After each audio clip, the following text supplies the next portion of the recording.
And I start by saying President William Ruto took a lot of time to understand the challenges in the education sector before his election. And he had intensive consultations with the dons at the university. He had intensive consultation with the teachers at the basic education. And he signed an education charter, which all the time when we consult, he questions whether there are certain provisions in the charter that he has not, his government has not implemented.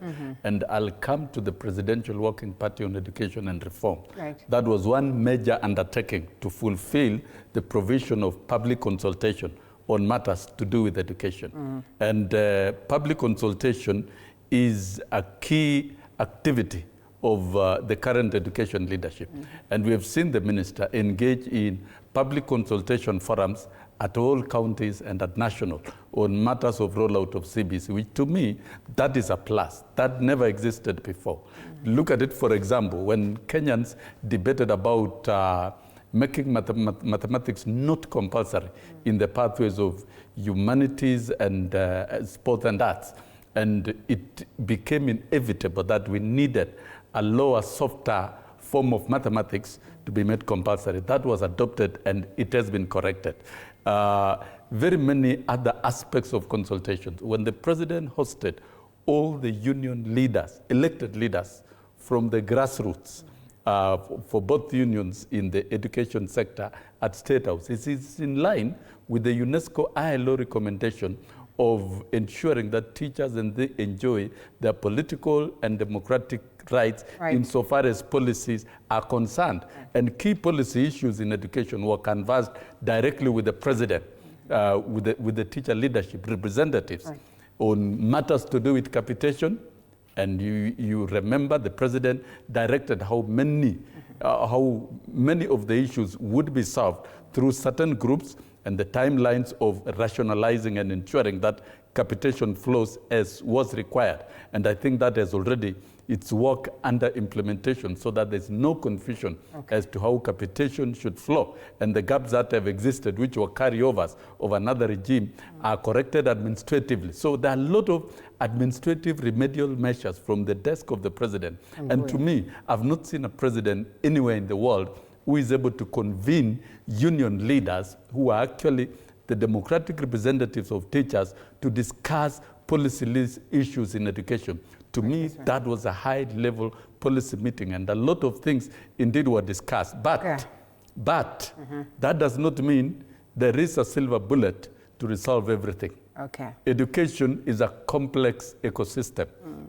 And I would say, professionally, if I were to advise, the exit of JS, when we were moving to grade 7, we should have had a very professional study conducted across the country on summative evaluation of rollout of CBC up to grade 6. And that report should have formed the basis of a national conference in education at that time.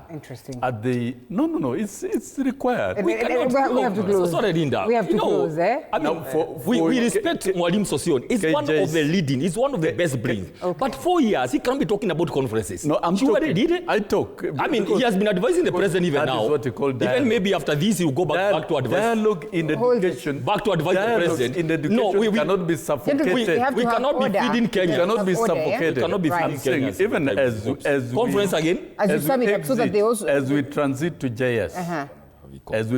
JS, professionally in curriculum rollout, we needed also a proper summative evaluation of JS at grade 9 that culminates into a professional national conference. It's a complicated language. And then, yes, let Kenyans discuss, because you must promote dialogue. We cannot repeat the mistakes which were repeated in the past. And in curriculum rollout, even alongside such a report, universities should carry out very many studies and reports in the rollout and should be shared.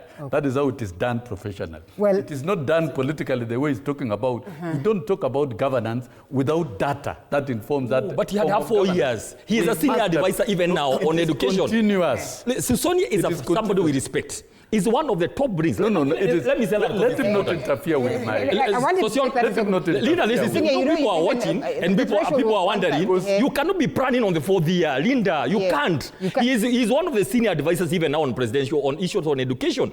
These are things by now these ought to have been done. If your government gets in, you can, yes. If the united opposition gets in, you think you won't look within for days? advice? You just sit down. No. But you see, that's what we are saying. As government, I'm an expert on delivery. You cannot be doing planning on the 4th year when you are going to elections. Zakaria, close it to us. You can't begin calling conferences. Allow me to. People are tired of conferences. You know, you're extending it too much. Professionally, you've brought up a discussion. And that is critical, I agree. Yes. The professional process of rolling out curriculum. There is a sequence, and public consultation is key. So that then, as we prepare for transition to grade 12, we must be able to discuss as a country, to look at the gap. Would you give us timelines to that? Because that is what we are supposed to be discussing our children's issues. That's why we exist as a country, and that's why there should be frameworks in place. I think possibly that is what needs to be done.